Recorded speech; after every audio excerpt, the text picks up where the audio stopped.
Now to a concerning trend in communities across the country. The mass exodus of election poll workers following the 2020 election. These are the very people who helped make it possible for Americans to exercise their right to vote. The Boston Globe has a new in-depth report on the growing problem, which reads in part, quote, experts worry that the loss of these foot soldiers of democracy drains the system of experience and institutional knowledge at the very moment election deniers are looking to seize on any actual or alleged mistake to further erode public faith in elections. Almost 2 years after Trump's defeat, election deniers are still pursuing 3 lines of attack on their profession, challenging and harassing workers directly, making endless demands for records and recounts that leave them overburdened, and pressuring Republican local elected officials and law enforcement to join their cause. Joining us now is a member of the reporting team who investigated election worker turnover in the U.S., Deputy D.C. Bureau Chief at the Boston Globe, Tal Koppen. Thank you so much for being on with us, Tal. So first of all, what do these numbers look like? What are you finding, especially in battleground states, in terms of how many election workers are turning over?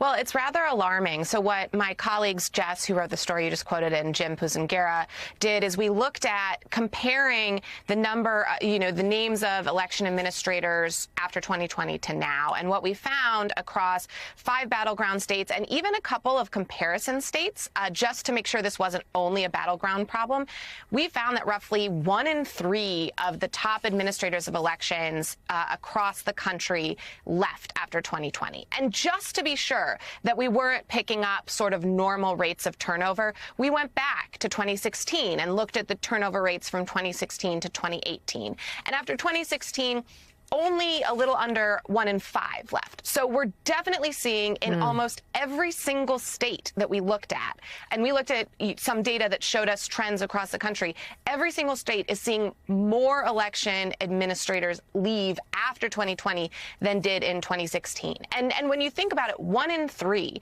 when you talk about the brain drain, there's always turnover, but the election administrators I spoke with and my colleagues spoke with say, the way to get through that turnover is have experienced folks in the state who are able to educate those new administrators on the very detailed demands of the job. When you have that many of them leaving, you start to tax the system to a point that they're not sure that transfer of knowledge can occur.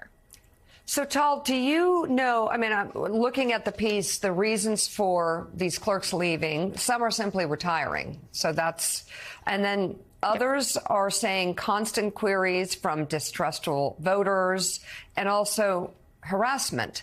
Do we have a sense of how much is it the hearing from voters constantly and harassment versus retirement factor? It's really not easy to separate out that data. There are some, administrators I talk to who say, I was up for retirement in the next 2 to 3 years, and I just decided to do it now. So sometimes even a retirement is related to all these other things because people look at, I spoke with one administrator who knew down to the day that she gets to retire. She's counting down that closely. So, it's all mixed together. And I think that's one of the really important things to remember here is that this was a system that wasn't already functioning, at full speed. In 2000, we had a crisis, and we really invested in elections and had this huge infusion of cash that allowed election administrators to upgrade their technology to really reform the way we did elections.